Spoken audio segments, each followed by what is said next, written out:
Amém. Mais uma vez, muito obrigado pelas palmas, porque essas palmas foram para mim, eu sei que eu mereço. Agora nós vamos aplaudir o nosso Deus, que é merecedor. Glória a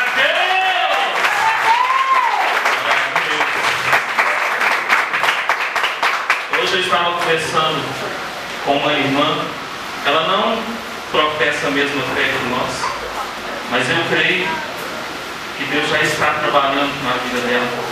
E ela está viajando e estava no meio do mato. E ela falou comigo assim: Wesley, ontem eu me lembrei de você. E o pessoal falou comigo assim: você está ficando doida. Porque eu fui para o meio do mato e eu estava com uma vontade muito grande de gritar. E comecei a gritar e não parava de gritar. E gritava glória a Deus, e gritava, e gritava. E aquilo todo mundo ficou meio espantado. Porque ela falou: eu precisava de gritar. Eu não precisava de gritar outra coisa a não ser glória a Deus. Às vezes a gente tem que fazer isso. Às vezes a gente tem que deixar que essa vontade que está dentro da gente, que às vezes a gente nem sabe onde está a adoração. Às vezes a gente tem que pedir: Deus, tire de mim essa adoração que está aqui. Eu quero te adorar, mas eu nem sei de que forma que eu te adoro. Às vezes a gente precisa de se extravasar mais na casa do Senhor. Porque muitas vezes nós entramos na igreja e só Deus sabe como está o nosso coração. Muitas vezes nós entramos na igreja e nós viemos para cá e só Deus que sabe como que nós chegamos até aqui. Só Deus que sabe. Quero que você abra sua Bíblia no livro de Mateus, no capítulo 1. Evangelho de Mateus, no capítulo 1. Aqueles que encontrarem, fiquem de pé.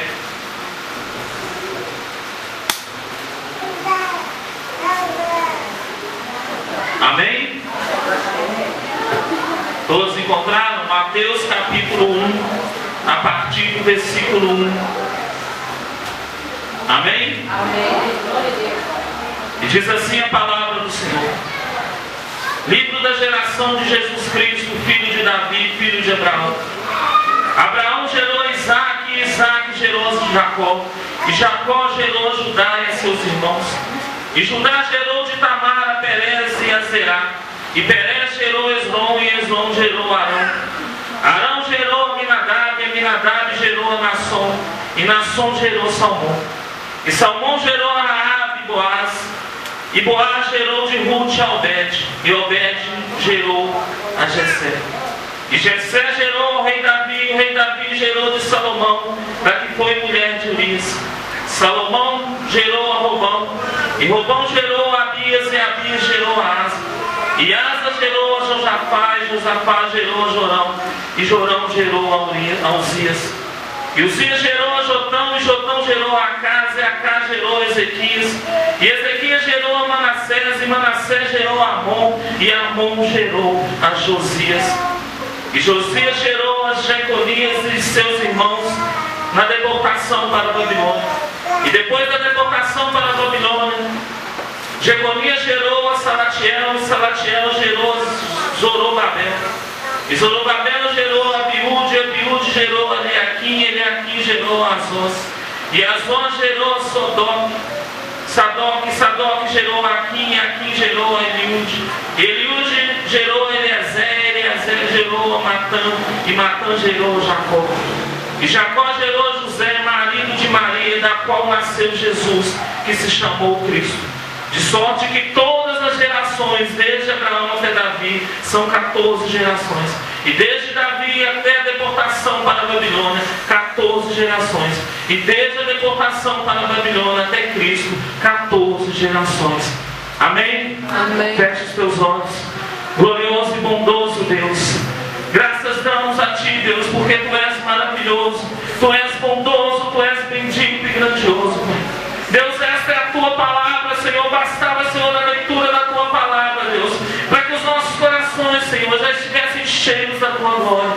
Pai, mas usa-me, Deus, nesta noite. Derrama a Tua unção, Senhor, na vida do que vai falar, na vida dos que vão ouvir. Traga, Senhor, a existência para cada um de nós, Pai. Tudo aquilo que o Senhor quer falar com cada um de nós, Pai. Deus, que eu seja o primeiro, Deus,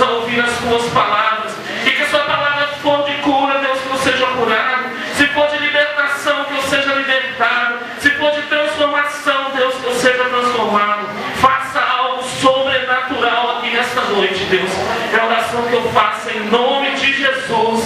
Amém. Amém. Aceite-se glorificando a Deus. Deus é maravilhoso. Deus é maravilhoso. Irmãos, a palavra de Deus, ela é maravilhosa. Eu fico imaginando Mateus, quando ele começou a escrever este livro, e que o Espírito Santo tocou no coração dele para que ele escrevesse a genealogia de Jesus. Eu creio que assim como eu, a primeira vez que eu ouvi essa leitura que eu li, uma leitura estranha, você ouvir esse tanto de nomes, mas eu quero trazer aqui para vocês, tentar explicar aqui para vocês como que Deus é tremendo. O que é essa genealogia de Jesus? O que é que o Espírito Santo de Deus quer nos falar nesta palavra? Eu quero falar aqui esta noite para todas aquelas pessoas que em algum momento da sua caminhada se acharam que não mereciam estar na presença de Deus. Eu quero falar para aquelas pessoas que no dia de hoje achavam que não podiam mais glorificar o nome de Deus por causa das suas faltas, por causa dos seus pecados. Eu quero te mostrar aqui dentro da palavra de Deus, para te dizer que o que você fez há 1 minuto atrás, se você se arrepender, Deus vai te dar algo novo na sua vida. O que você fez hoje, o que você fez ontem, se você se arrepender, Deus vai fazer grandes coisas na sua vida, porque isso está aqui na palavra de Deus. A genealogia de Jesus é uma coisa interessante, porque nós começamos lá com Abraão, com Isaac, com Jacó, que não foram pessoas perfeitas, que foram pessoas que em determinado tempo da sua caminhada eles erraram. Abraão, em determinado dia, ele recebeu uma promessa que ele ia ter um filho, mas a esposa dele era estéril. E passaram anos, a promessa não se cumpria. E Abraão, eu creio que ele deve ter se sentido: Deus, o Senhor se esqueceu de mim? Deus, um dia nós tivemos um diálogo, eu e o Senhor falou comigo para eu sair da minha terra, da minha parentela, não me mostrou nem para onde que eu tinha que ir, eu fui. Deus, eu creio nas tuas promessas, mas onde que está meu filho? E Abraão, com 89 anos, o filho ainda não tinha aparecido. E aí a mulher, também já descrente, entrega para Abraão a escrava: vai lá, deita com ela, tem um filho com ela, e esse será o filho da promessa. E Abraão, seguindo lá as palavras da mulher, foi e fez. Este mesmo Abraão, tempos depois, ele teve que de novo mostrar para Deus que Deus estava acima de qualquer coisa na vida dele. Um dia Deus pede para ele um sacrifício, e o sacrifício foi um filho que depois veio, Isaac, o filho da promessa que nasceu de Sara. E Abraão, para mostrar para Deus: Deus, eis-me aqui, eu vou te mostrar que eu sou filho. Ele pega o filho e leva o filho para entregar em sacrifício. E ali todos conhecem a história. E quando ele vai imolar o filho, Deus manda um anjo para falar com ele: não toque nele. Muitas vezes Deus está esperando de nós, não é aquilo grande, aquilo que não tem que fazer alguma coisa muito grande para Deus, não. Às vezes Deus está esperando de nós a fidelidade nas pequenas coisas. Às vezes Deus está esperando que nós possamos ter a paciência de esperar o filho da promessa chegar. Esperar a promessa nos alcançar e não nós irmos atrás da promessa. E continuando a genealogia, de Jacó nasceu o homem Judá. Judá tinha filhos, o filho dele se casa com Tamar. E o filho não estava fazendo as coisas segundo o coração de Deus. E Deus ceifou a vida dele. Assim diz a Bíblia. Eu abro parênteses aqui para falar para aquelas pessoas que estão acostumadas a brincar com Deus. No livro de Números, no capítulo 15, no versículo 32, fala de um homem que estava no deserto. E que eles acharam ele no deserto num dia de sábado cortando lenha. Naquela época eles já tinham que guardar o dia de sábado. Mas ele, por achar que estava no deserto, ele achou que podia fazer qualquer coisa que Deus não ia se importar. Cuidado, irmão. Cuidado. Deserto é escola. Não é o fato de estarmos no deserto que nós podemos fazer qualquer coisa. Não é o fato de estarmos no deserto que nós vamos ter que achar que Deus vai aceitar qualquer coisa. Que não. E Deus ceifou a vida do filho de Judá. E Judá pegou o seu outro filho e mandou que ele se deitasse com Tamar, para que continuasse ali as gerações da família. E a Bíblia diz que aquele filho não gostou da ideia, ele não quis fazer o que o pai mandou. E ele se deitava com Tamar e jogava a semente na terra, para que ela não ceifou a vida dele. E outro filho de Judá ainda era menino, e ele falou com Tamar: vai para a casa dos teus pais e aguarde que ele cresça, para que ele possa se deitar com você e te tomar como esposa. E Tamar, não esperando o que Judá tinha feito, ela um dia, sabendo que Judá estava na cidade, ela se veste de prostituta, coloca um véu sobre o seu rosto, e ela se deita com Judá. E ela se deitando com Judá, ele não sabia quem era. Ele falou com ela que mandaria o pagamento depois. E ela pediu que deixasse ali uma coisa que pudesse garantir o pagamento dela. E ele deixou o seu selo e deixou o seu cajado. Todos conhecem a história. Ela engravidou 3 meses depois. Ficaram sabendo que ela tinha engravidado e queriam apedrejá-la porque era a lei. E na hora que ela estava sendo julgada, ela foi e mostrou o selo e o cajado de Judá. Daqui veio a genealogia de Jesus. Nós falamos aqui da história de Raabe. Raabe estava em Jericó. Raabe era uma prostituta. E essa prostituta, quando os espias foram lá espiar a terra para ver como é que estava, como é que era, ela deu casa para os espias. E quando a cidade de Jericó foi destruída, Raabe e sua família foi tirada de Jericó. E de Raabe veio logo em seguida Davi. Vocês estão entendendo o que eu estou tentando passar? Eu estou falando da genealogia, não é da minha genealogia. Eu não estou falando da genealogia do pastor. Eu estou falando da genealogia de Jesus. Logo depois veio Davi. Davi, todos conhecem a história de Davi. O único homem segundo o coração de Deus.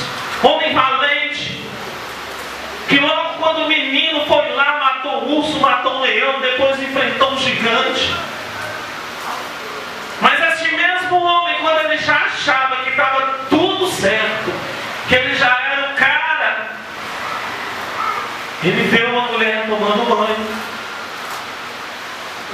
fica louco por ela e deita com ela. Todos conhecem a história. Dali nasce um filho, a mulher engravida, ele fica com medo, entrega o marido, põe o marido na frente da batalha, o marido da mulher que ele tinha pego, e ele morre, e ele toma ela como esposa. E aí Deus fala com ele: seu filho não vai viver.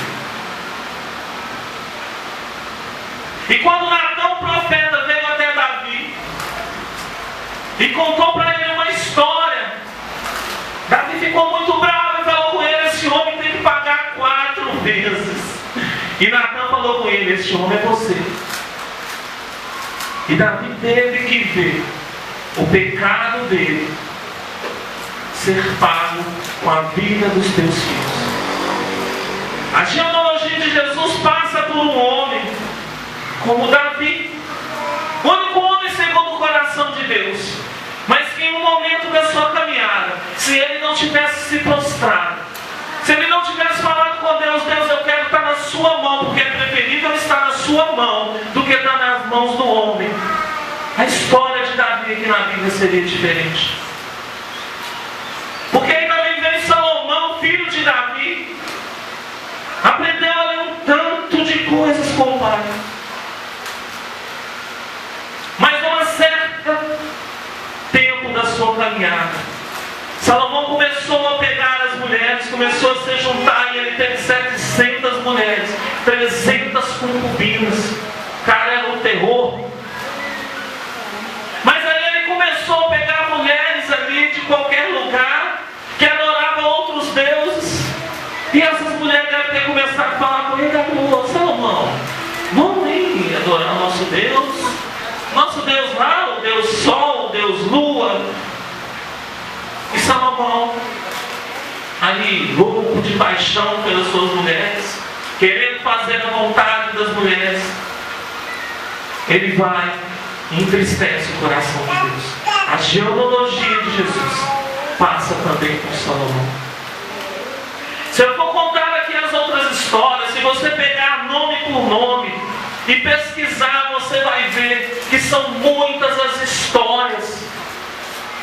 São muitas as histórias de pessoas antes de chegar a Jesus. Então eu quero falar com você nessa noite. Jesus, ele é maravilhoso. Deus é maravilhoso, Ele é perfeito. Deus, Ele não ama o pecado, mas Ele ama o pecador. E por Ele amar o pecador, Ele entende que nós somos fracos. Deus não quer que nós sejamos aquelas pessoas assim, como foi o povo de Israel e como nós vivemos às vezes. Nós pecamos, pedimos perdão, arrependemos, aí pecamos de novo. Não. Deus quer que nós entendemos a nossa fraqueza e que nós viramos para Ele falando: Senhor, eu sou fraco. Deus, só está vendo esse pecado aqui, Senhor? Esse pecado, ele mexe comigo. Deus, só está vendo isso aqui? Isso aqui, Senhor, me tira do céu. Senhor, me dá força para suportar, Deus.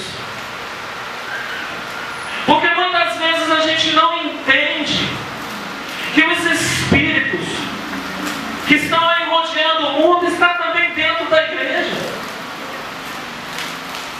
No livro de Oséias, no capítulo 5, no versículo 8, diz que o povo até quer adorar a Deus, mas que eles não conseguem porque o espírito de prostituição está sobre eles. Muitas vezes nós trocamos Deus por qualquer coisa. Nós trocamos Deus pelos nossos prazeres, os prazeres da nossa carne. Sendo que a Bíblia diz que nem olhos viram, nem ouvidos ouviram, nem jamais penetrou no coração do homem o que Deus tem preparado para aqueles que o amam. Se você acha que aqui neste mundo você está tendo prazer, abra mão disso tudo e se prepara para o que você vai viver lá no céu, porque está aqui na Bíblia, não sou eu que estou falando. Não está nem revelado, Deus não revelou ao homem o que Ele tem preparado. A gente acha que o céu vai ser maravilhoso, vai ser isso, vai ser aquilo, mas está muito além do que nós achamos. Isso não foi revelado. O que eu quero dizer para você esta noite é que Deus não importa com o que você viveu até ontem.